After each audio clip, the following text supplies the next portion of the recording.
사연을 소개하겠습니다. 어느 날 퇴근한 남편이 제 눈치를 보며 물었어요. 여보, 진주가 오늘 잠깐 들른다고 하는데 괜찮을까? 아가씨가? 갑자기 왜? 혹시 어머님한테 무슨 일 있는 거 아니야? 나도 잘 모르지. 그냥 잠깐 들러도 되나 당신한테 물어봐 달라고 하더라고. 괜찮고 말고 암튼 우리 아가씨 예의 바른 건 알아줘야 해. 알았어. 그럼 내가 진주한테 연락할게. 남편이 신우이에게 전화를 하는 듯 했습니다. 잠시 후 통화가 끝난 뒤 제가 남편에게 물었어요. 혹시 어머님 증세가 더 안 좋아지신 거 아니야? 내가 어제 전화 드릴 때까지만 해도 별말 없으셨는데? 제가 걱정스레 고개를 갸우뚱거리고 있었는데요. 그때쯤 우리 가족은 시어머님으로 인해 근심이 깊어져 있었거든요. 우리 가족 사연도 참 기구하기만 하답니다. 남편과 저는 대학을 졸업한 뒤 얼마 되지 않아 결혼을 했습니다. 요즘은 다들 결혼을 늦게 한다고 하지만 우리는 대학 때부터 만나오던 사이였기에 서로를 천생연분으로 생각했거든요.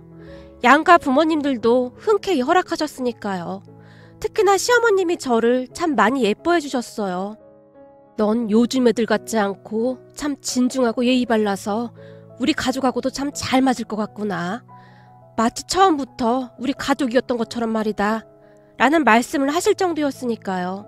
그리고 나중에 들은 얘기지만 시할머니께서 잘하는 점집이 있다는데 그 점집에서 남편과 제 궁합을 볼 필요도 없다고 했답니다.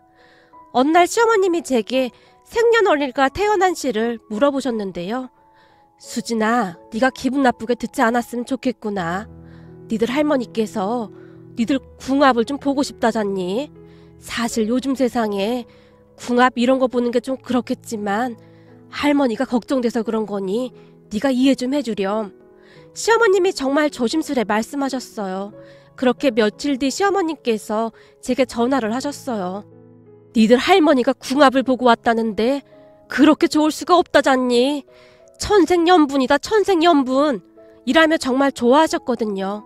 우리는 그렇게 결혼을 하게 되었습니다. 시댁 가족들은 제가 생각했던 것보다 훨씬 좋은 분들이셨어요.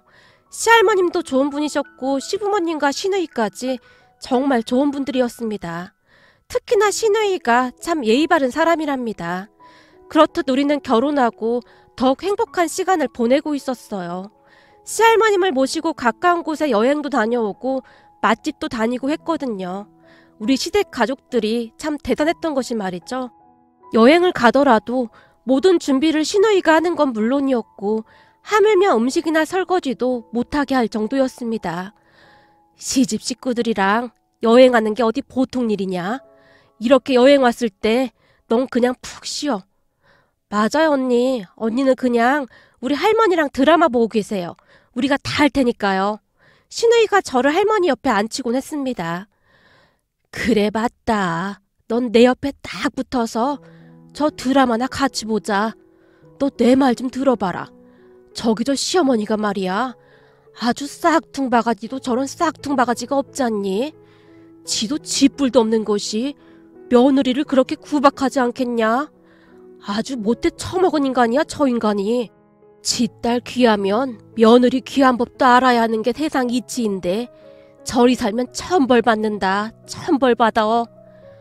그러게요. 생긴 것도 아주 포독스럽게 생겼네요. 그렇지.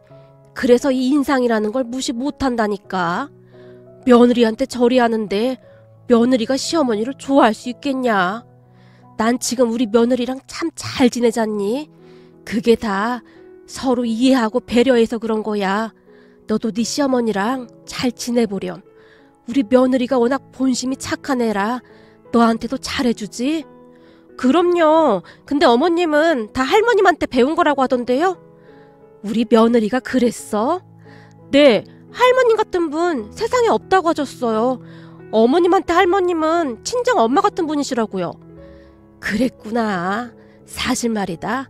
나도 우리 며느리를 가끔 딸이라고 착각할 때가 있다. 내 뱃속으로 낳은 딸들보다 내 마음을 더 잘 알거든. 그리고 진주 아가씨도 너무 좋아요. 아무리 봐도 전 시집을 진짜 잘 온 것 같아요. 우리 진주야, 더 말할 것도 없는 애지. 근데 내가 가만히 보니 너도 참 본심이 착한 애야. 그러니 우리 지금처럼만 잘 지내자꾸나. 네, 할머님.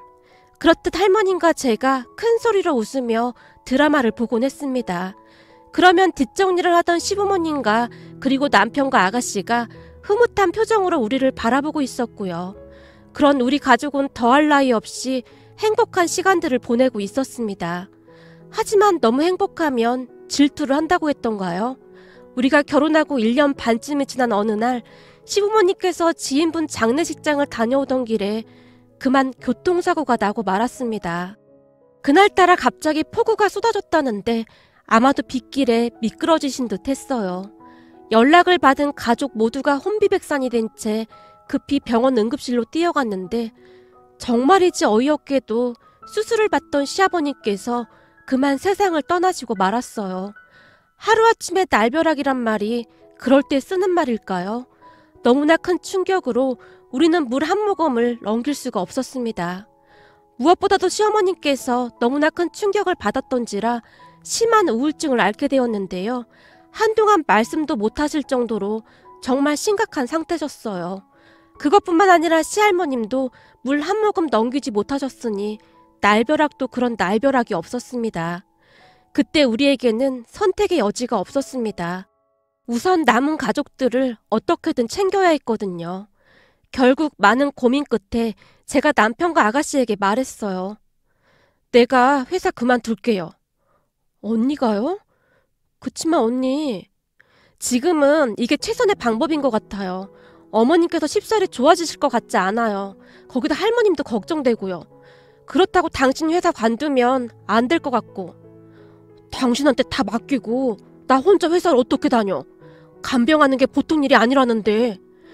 맞아요 언니, 그건 아닌 것 같아요. 자식인 우리가 돌보는 게 맞는 거죠. 당신 승진한 지 얼마 되지도 않았는데 몇 달씩 쉴 수 있는 상황도 아니고 객관적으로 따져봐도 당신보다 월급이 적은 내가 관두는 게 맞아. 암튼 다들 그렇게 알고 있어요. 어머님이랑 할머님 건강 좋아지시면 다시 일자리 찾아볼게요.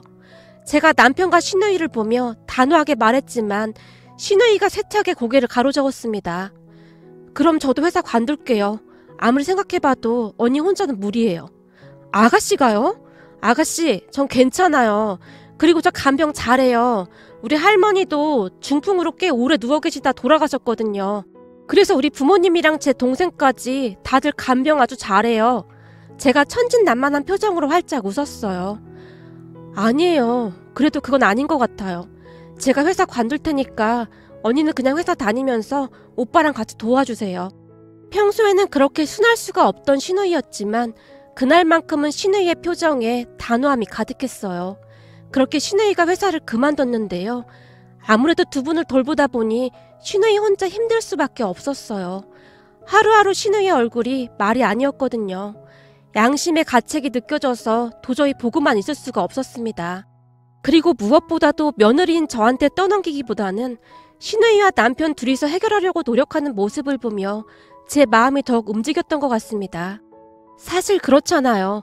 그동안 아무리 사이가 좋았다고 해도 절대 쉬운 일은 아니었으니까요.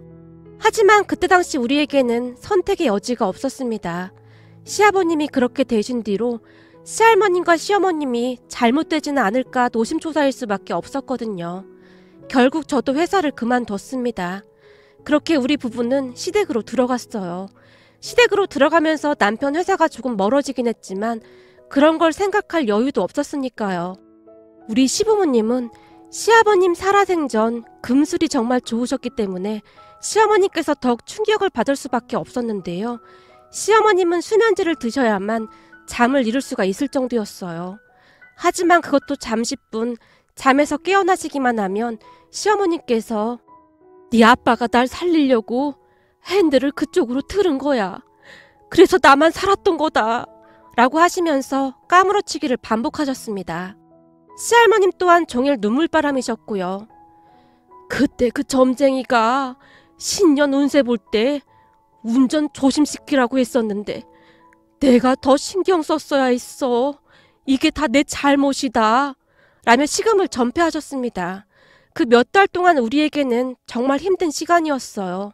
그렇게 정신없는 몇 달이 지나갔고 시어머님이 조금씩 좋아져가고 있었기에 남편과 저는 우리가 살던 집으로 다시 들어갔는데요. 그런데 그날 시누이가 갑자기 찾아온다고 하니 많이 놀랄 수밖에 없었어요. 혹시나 무슨 일이 생긴 건 아닐까 하는 생각만 들었거든요. 시아버님께서 돌아가신 뒤로는 갑자기 누가 찾아오거나 연락이 올 때면 또 무슨 일이 생기지는 않았을까 하는 생각만 들었으니까요. 그렇게 잠시 후 시누이가 집 안으로 들어왔습니다. 언니, 늦게 죄송해요. 늦게라뇨. 이제 9시밖에 안 됐는걸요? 근데 어머님이랑 할머님께 무슨 일 있으신 건 아니죠? 아니에요. 그런 건 아닌데 이걸 어떻게 말해야 할지 모르겠네요. 워낙 예의 바른 시누이인지라 말 한마디 한마디를 조심하고 있는 듯 했습니다. 언니, 제가 진짜 말하기 싫었는데 우리 할머니 때문에 어쩔 수 없이 하는 말인 것만 알아주세요. 알았으니까 얼른 말해봐요. 무슨 일인데요? 저기 그게 말이죠. 언니도 알다시피 우리 할머니가 매년 1월달마다 가는 점집이 있잖아요. 네, 잘 알고 있죠.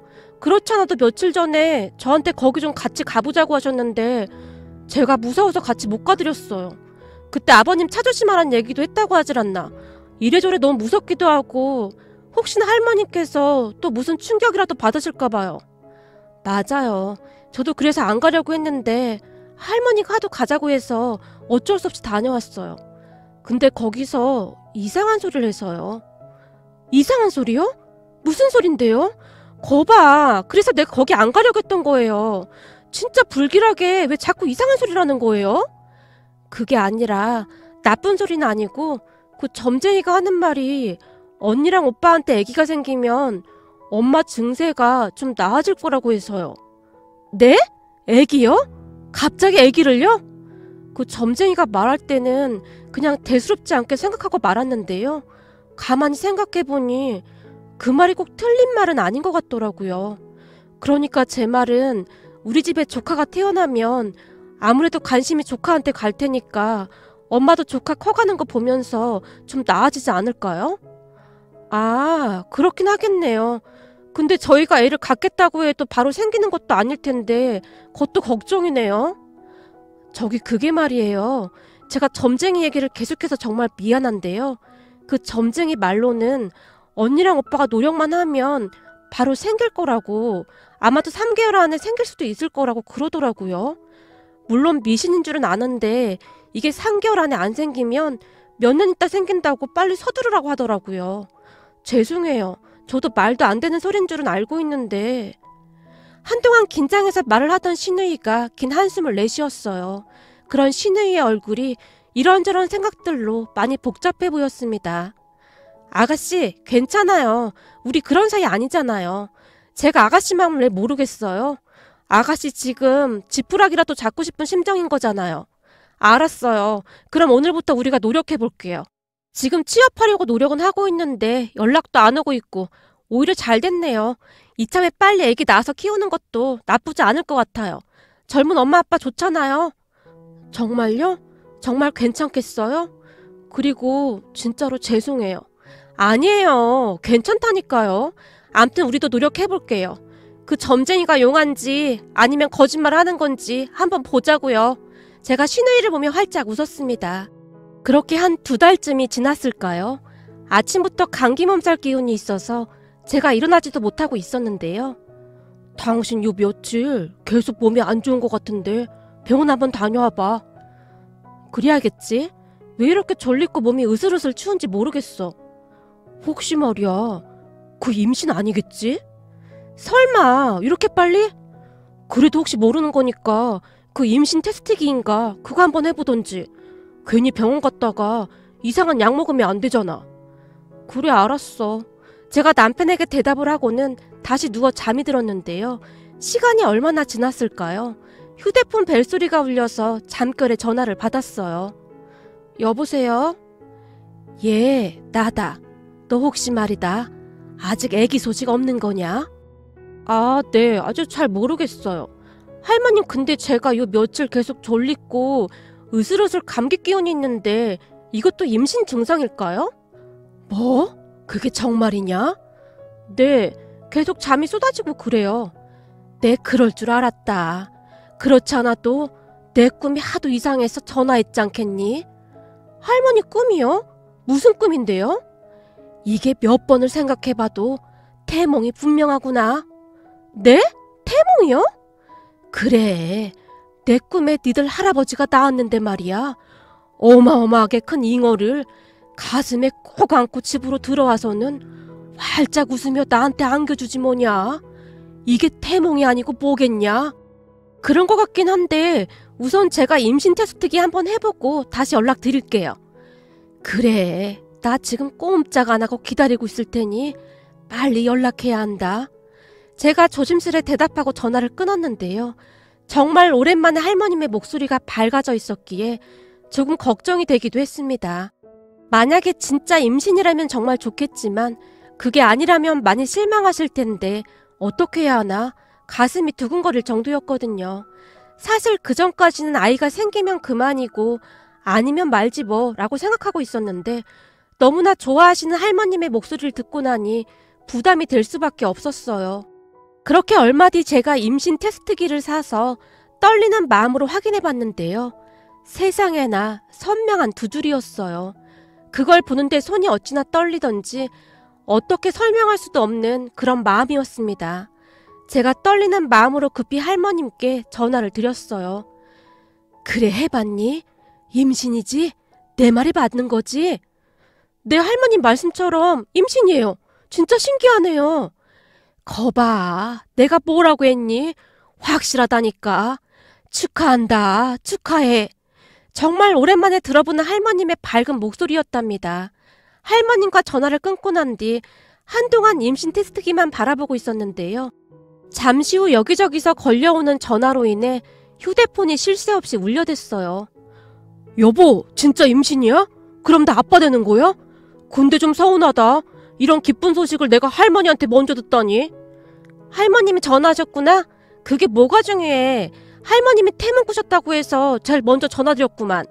근데 할머님 진짜 좋아하시는 것 같아.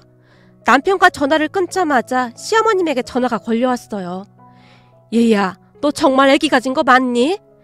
네, 맞아요. 어머님, 제가 지금 그리로 갈게요. 아니다. 우리가 거기로 가마. 임신 초기에 조심해야 하는데 뭐하러 여기까지 와? 우리가 가면 되는 걸. 네? 어머님이 여기로 오신다고요? 그래, 나 아침에 약 잘 챙겨 먹어서 지금은 괜찮으니까 걱정 말고. 시어머님의 목소리에서 오랜만에 힘이 느껴질 정도였습니다. 아니에요, 어머님. 제가 갈게요. 글쎄, 괜찮다니까.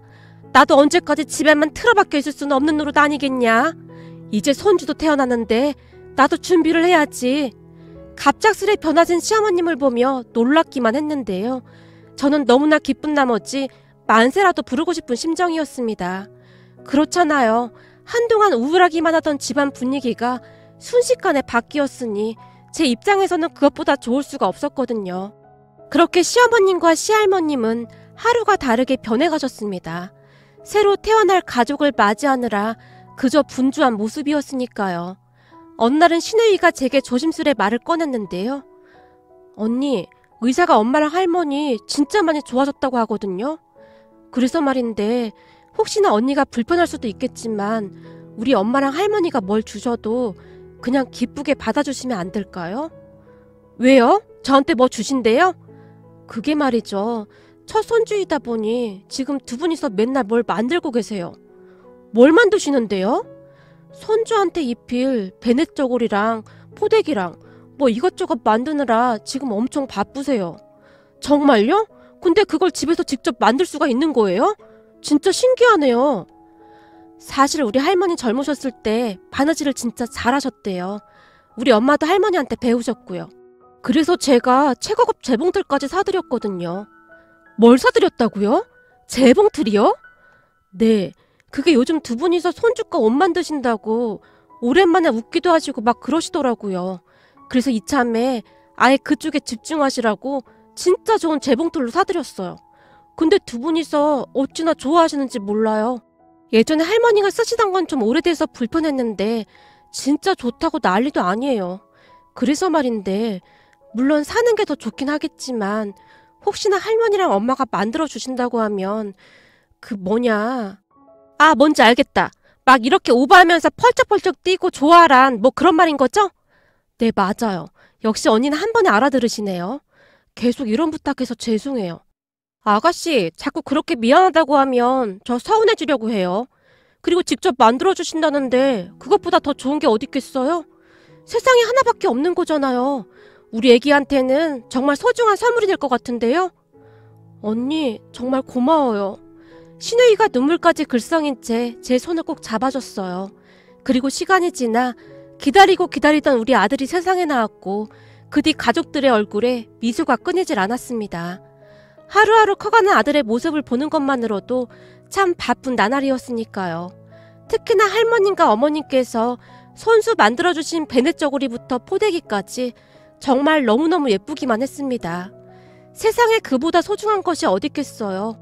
선물을 받아들자마자 제가 눈물까지 글썽인 채 두 분께 말씀드렸어요. 진짜 너무너무 예뻐요. 전 세상에서 이렇게 예쁜 건 처음 봤어요. 세상에 어쩜 이렇게 예쁠 수가 있죠? 그렇니? 마음에 들어? 우리가 만든다고 만들었는데 아무래도 사는 것보다는 조금 덜하긴 하지. 무슨 말씀이세요? 저는 지금껏 이렇게 예쁜 베넷저고리랑 포대기는 처음이에요. 여기 수놓은 것도 너무 예쁜 거 있죠? 완전 감동이었어요. 할머님, 어머님, 앞으로도 계속 만들어주실 거죠? 저 완전 기대하고 있어도 되는 거죠? 그럼 걱정 말거라. 우리가 열심히 만들어서 줄 테니까. 역시 우리 어머님 안목이 딱이시라니까요. 어머님께서 이 모양으로 수놓으라고 하셨잖아요. 이래서 어른 말씀을 아주 잘 들어야 한다니까요. 아니다, 아니야. 네가 워낙 잘해서 그런 거 아니겠니? 입혀놓으니까 아주 딱이구나. 그렇죠. 입혀놓으니까 진짜 너무너무 예쁜 거 있죠. 아까 의사 선생님이랑 간호사들도 그랬잖아요. 지금껏 본 중에서 최고로 예쁜 베넷저고리라고요. 제 어깨가 얼마나 들썩였는지 몰라요. 제 말에 할머님과 시어머님의 입이 귀에 걸려 있었어요. 그런 모습을 보며 남편과 시누이의 눈가가 촉촉히 젖어 있었답니다. 그리고 잠시 후 남편이 할머님과 어머님을 모셔다 드리러 병실을 나섰는데요. 언니, 정말 고마워요. 사실 저 아까 언니가 의사 선생님하고 간호사분들한테 부탁하는 말 병실 밖에서 다 들었어요. 맙소사, 다 들었어요? 절대 할머님하고 어머님한테는 비밀이에요. 그리고 사실 의사 선생님이랑 간호사님도 진짜로 예쁘다고 한걸요? 네, 정말 감사해요. 아가씨가 저를 붙들고 어찌나 눈물을 흘리던지 저도 같이 눈물을 흘리고 말았습니다. 사실은 할머님과 시어머님께서 병실로 오시기 전 제가 의사 선생님과 간호사님들께 부탁을 했었거든요. 베넷저고리가 정말 예쁘다고 칭찬 좀 해달라고 말이죠. 의사 선생님이 남자분이셨는데 평소에 참 무뚝뚝한 분이셨는데요. 우리 가족 사연을 들으시면서 어찌나 크게 고개를 끄덕이시던지 그날은 엄청 오바스럽게 얘기를 하셨거든요. 너무 오바하셔서 오히려 불안불안할 정도였으니까요. 여기 수놓은 게 보통 예사로워 보이지가 않습니다. 마치 왕들이 입어야 하는 그런 베넷저고리 같습니다. 아주 훌륭합니다. 라고 말씀하셨거든요. 하지만 할머님과 시어머님은 의사 선생님의 칭찬에 이미 넋이 반쯤 나가 있었기에 얼굴에 미소가 떠나질 않았습니다. 그 뒤에도 두 분은 열심히 우리 아들 옷을 만들어줬어요. 아들이 커가면서 우리 부부는 아예 시댁으로 들어갔습니다. 아들이 커가는 모습을 보며 매일매일 행복해 하시길 바랐거든요. 그리고 저는 아예 전업주부를 하면서 바쁘게 지내고 있는데요. 할머님과 어머님께서 만들어주시는 옷들이 너무나 예뻐서 제가 SNS에 우리 아들이 입고 있는 사진들을 올리고 있었어요. 그런데 제가 대학 다닐 때 동아리 모임에 외국인 친구들이 많았는데요. 제 SNS를 그 외국인 친구들이 보게 되었습니다. 사진을 올리고 대부분의 내용을 한글과 영어로 작성을 해놨는데요. 제가 올린 글과 사진을 보던 외국인 친구들이 놀라움을 금치 못했거든요. 우리 아들이 입고 있던 베넷저고리부터 한복 그리고 포대기까지 다 할머님과 시어머님께서 만들어주신 거라고 글을 올려놨으니까요. 그런데 그 사진을 본 외국인 친구들이 감탄을 금치 못한 채 제게 살 수 있는지 물어보는 게 아니겠습니까? 특히나 한복을 보며 꼭 사고 싶다고 전화까지 오고 난리가 났었답니다.